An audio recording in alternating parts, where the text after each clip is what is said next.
చంద్రునితో మాట్లాడిన రైతు. పచ్చని పొలాలు, నెమ్మదిగా ఊగే పంటలతో ఉన్న ఒక ప్రశాంతమైన గ్రామంలో హరి అనే ఒక సాదాసీదా రైతు ఉండేవాడు. హరి గ్రామంలో చాలా ధనవంతుడు కాదు. అతని పొలం చిన్నది, ఇల్లు మట్టి గడ్డితో చేసినది. కాని హరిలో ఒక ప్రత్యేకమైన గుణం ఉంది. అతనికి ప్రకృతి అంటే చాలా గౌరవం. ప్రతిరోజు పని ముగిసిన తరువాత హరి తన పొలంలో కూర్చొని ఆకాశంలో మెరిసే చంద్రుణ్ణి చూస్తుండేవాడు. ఇతరులు నవ్వుతూ ఇతను ఆకాశంతో మాట్లాడుతున్నాడు అని అనేవారు.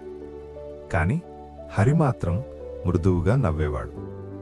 చంద్రకాంతి వెలుగులో అతను మెల్లగా ఇలా చెప్పేవాడు: చంద్రుడా, విత్తనాలు ఎప్పుడు వెయ్యాలి? వానలు ఎప్పుడొస్తాయి? చంద్రుడు మాటలతో సమాధానం చెప్పలేదు. కాని హరి గమనించేవాడు. చంద్రుడితో నదినీరు ఎలా మారుతుందో చూసేవాడు. పౌర్ణమి రోజుల్లో కొన్ని మొక్కలు బలంగా పెరుగుతాయని గమనించేవాడు. అమావాస్య రాత్రుల్లో పురుగుల ప్రవర్తన ఎలా ఉంటుందో చూశాడు. ఇతర రైతులు మొదటి మేఘం కనిపించగానే విత్తనాలు వేయించేవారు.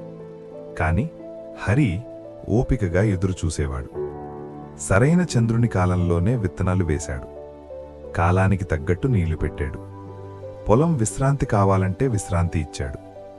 ఒక సంవత్సరం ఎక్కువ వానల వల్ల చాలా పొలాలు నాశనమయ్యాయి. మరో సంవత్సరం పొడి గాలుల వల్ల చిన్న పంటలు ఎండిపోయాయి. కాని హరి పొలం మాత్రం ఆరోగ్యంగా పచ్చగా నిలిచింది. గ్రామస్తులు ఆశ్చర్యపోయారు. నీ పొలం ఎప్పుడూ పచ్చగా ఎలా ఉంటుంది అని అడిగారు. హరి నవ్వుతూ చెప్పాడు: నేను ప్రకృతితో పోరాడను, నేను దాని మాట వింటాను.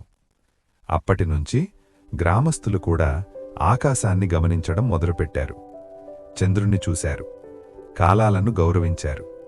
మెల్లగా వారి పంటలు కూడా బాగా పండాయి. హరి నిజంగా చంద్రుణ్ణి మాట్లాడలేదు, అతను కేవలం గమనించాడు. ఎందుకంటే చంద్రుడు గట్టిగా మాట్లాడాడు, నెమ్మదిగా నేర్పిస్తాడు. నీతి: ప్రకృతిని గౌరవించి అర్థం చేసుకునేవారికి ప్రకృతి మంచి ఫలితాలు ఇస్తుంది. చూసినందుకు ధన్యవాదాలు. ఇంకా మంచి కథల కోసం టైనీ టాడ్లర్ టైమ్స్ ఛానల్ను తప్పకుండా సబ్స్క్రైబ్ చేయండి.